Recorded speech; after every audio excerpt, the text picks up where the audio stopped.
तेरी मेरी कहानियाँ से सभी अपडेट पाने के लिए बेल आइकन दबाएं। आज की कहानी है काला सिंदूर। कुछ दिन मायके में रुककर नम्रता ससुराल लौट आई। जैसा कि साहिल ने वादा किया था, वह उसे लेने आया। नम्रता के माता पिता ने साहिल का खूब गर्मजोशी से स्वागत किया। सब कुछ देखने में बहुत सामान्य लग रहा था, पर नम्रता के अंदर क्या चल रहा था, यह तो केवल वही जानती थी। अगले 2 महीने तक सब कुछ बहुत अच्छा रहा।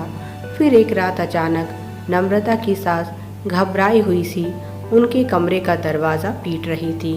नम्रता जाग रही थी, पर साहिल इस समय गहरी नींद में सोया हुआ था। उसने जाकर दरवाज़ा खोला और पूछा, क्या हुआ? माँ जी, इस समय आप यहाँ? वे बोली। बहू जल्दी से साहिल को जगाओ। उन्होंने साहिल के पास जाकर उसे हिलाते हुए कहा, बेटा जल्दी करो। साहिल की आंख खुली और वह बोला, क्या हुआ माँ? नम्रता की सास बोली, बेटा हॉस्पिटल पर छापा पड़ा है। विपुल और तुम्हारे पिताजी को गिरफ्तार कर लिया गया है। क्या? यह सुनकर साहिल बिजली की फुर्ती से उठा और उसने पूछा, इस समय भाभी कहाँ हैं? माँ ने बताया, इस समय वह वकील से बात कर रही है। साहिल ने पूछा, यह सब कब हुआ? माँ बोली, पता नहीं बेटा, हॉस्पिटल से फ़ोन आया था और टीवी पर इस समय हमारे हॉस्पिटल की खबर ही चल रही है। साहिल जल्दी से उठा और निहारिका के पास पहुँच गया। वह बोली, अच्छा हुआ साहिल तुम आ गए। हमारे हॉस्पिटल में स्टिंग ऑपरेशन हुआ है और पिताजी और विपुल को रंगे हाथ पकड़ा गया है। किसी भी समय पुलिस घर भी पहुंच सकती है। मेरी वकील से बात हो गई है। अच्छा होगा कि हम कुछ समय के लिए किसी सुरक्षित जगह पर चले जाएं। नम्रता ने साहिल से पूछा, यह सब क्या हो रहा है? साहिल बोला, इस समय कुछ भी समझाने का मेरे पास समय नहीं है। मैं बाद में तुम्हें सब कुछ समझा दूंगा। साहिल ने बिना देर के गाड़ी निकाली और दोनों देवर भाभी चले गए। नम्रता ने अपनी सास से पूछा, माँ जी यह सब क्या हो रहा है? उसकी सास बोली, तुम खुद ही टीवी पर देख लो। टीवी पर खबर चल रही थी, शहर के बहुत बड़े नामी हॉस्पिटल का पर्दाफाश। डॉक्टर पिता पुत्र को पुलिस ने रंगे हाथों पकड़ा। एक ही घर के 4 डॉक्टरों पर अंग व्यापार का आरोप। भोले भाले गरीब लोगों के साथ इलाज के नाम पर बहुत बड़ा धोखा। कब से चल रहा था यह गोरख धंधा? नामी हॉस्पिटल की असलियत सामने आई। कैसे सेवा के नाम पर चल रहा था पैसे बनाने का खेल? कैसे हुआ डॉक्टरों का नेक पेशा बदनाम? क्या गुनहगारों को मिलेगी सज़ा और होगा इंसाफ? और भी ना जाने क्या क्या टीवी वाले बोल रहे थे। नम्रता ने अपनी सास से पूछा, माँ जी यह सब क्या है? क्या यह सारी बातें सच हैं? उसकी सास ने कुछ नहीं कहा, बस गर्दन झुका ली। नम्रता बोली, क्या इसका मतलब यह हुआ कि यह सारी बातें सच हैं? क्या आप यह सब पहले से जानती थी और फिर भी आपने यह सब होने दिया? क्यों नहीं आपने अपने बच्चों और पति को समझाया? क्या आप नहीं जानती, आदमी चाहे कितनी ही चालाकी कर ले, पर एक ना एक दिन सच्चाई सबके सामने आ ही जाती है और उस दिन उसकी सारी चालाकी धरी रह जाती है।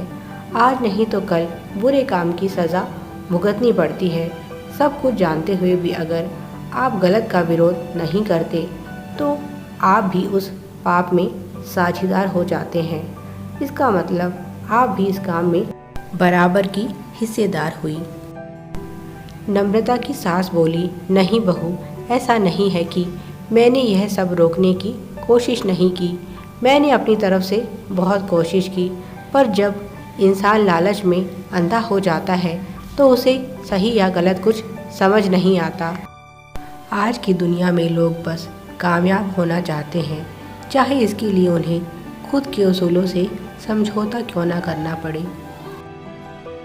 यह सब किया धरा निहारिका के पिताजी का है। जिस समय निहारिका और विपुल की शादी हुई उस समय यह हॉस्पिटल बन चुका था। हमारे सर पर बहुत बड़ा कर्ज था और हॉस्पिटल भी घाटे में जा रहा था। तब उन्होंने हॉस्पिटल को बचाने के लिए यह रास्ता दिखाया और अपने सपने को बचाने के लिए मेरे बच्चे इस दलदल में फंसते चले गए। निहारिका अपने पिता के साथ मिलकर पहले ही यह काम कर रही थी। उसे बहुत अनुभव था और यहाँ भी सभी काम वही संभाल रही थी। ना जाने कितनी बार मैंने उसे समझाया पर वह नहीं मानी। उसका कहना था कि उसके पिताजी को बहुत वर्षों का अनुभव है और आज तक जब उन्हें कुछ नहीं हुआ तो हमें भी कुछ नहीं होगा। इतने दिनों से मैं डर डर के जी रही थी क्योंकि मैं जानती थी एक ना एक दिन यह दिन ज़रूर आएगा। इतने लोगों की बद्दुआएं लेकर आप सुखी कैसे रह सकते हैं? मुझे चिंता मेरे बच्चों और पति की नहीं है, निहारिका की है, क्योंकि इन सब में सूत्रधार वही है।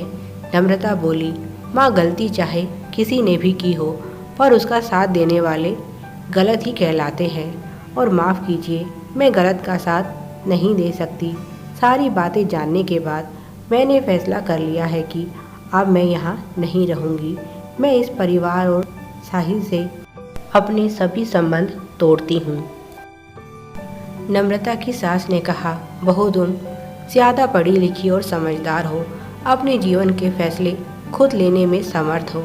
मैं तुम्हें कुछ नहीं कहूँगी, यह तुम्हारा अपना फैसला है और शायद तुम्हारे हिसाब से सही भी है, पर मैं चाहकर भी तुम्हारी जितनी हिम्मत नहीं दिखा सकती। मुझे तो हर हाल में अपने बच्चों और पति का साथ देना ही होगा। नम्रता अपनी सास के पैर छूकर उनसे माफ़ी मांगती है कि इस मुसीबत की घड़ी में वह उनका साथ छोड़कर जा रही है, पर वह मजबूर है। वह गलत के साथ समझौता नहीं कर सकती और वैसे भी यह सब नम्रता ने किया है। मायके से आने के बाद उसने 2 महीने तक ससुराल में रहकर सबूत इकट्ठे किए और अपनी एक सहेली के माध्यम से यह स्टिंग ऑपरेशन करवाया। यह मीरा जी का ही सुझाव था कि पहले नम्रता को मजबूत सबूत इकट्ठे करने चाहिए और मीडिया के माध्यम से सच्चाई सामने लानी चाहिए।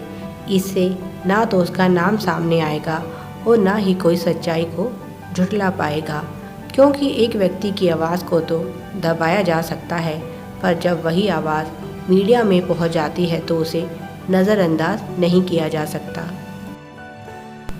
नम्रता को अपने किए का कोई अफसोस नहीं है। वह खुश है कि उसने सही रास्ता चुना।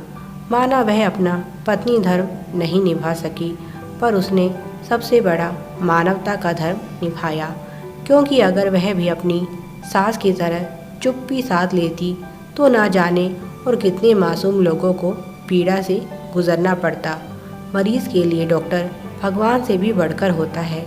यह एक ऐसा रिश्ता है जो विश्वास पर टिका होता है और यह विश्वास कभी नहीं टूटना चाहिए। कुछ लोगों की गलती की सज़ा आप सभी को नहीं दे सकते। अगर दुनिया में बुरे लोग हैं तो अच्छे लोगों की भी कमी नहीं। अगर कुछ को छोड़ दिया जाए तो आज भी मानवता के प्रति निस्वार्थ भाव से समर्पित डॉक्टरों की कमी नहीं है। हमारे डॉक्टर और नर्सों ने इस महामारी के समय अपनी परवाह ना करते हुए जिस निस्वार्थ भावना के साथ काम किया है, उसके लिए वे सम्मान और धन्यवाद के हकदार हैं। Please like, share and subscribe. Thanks for watching.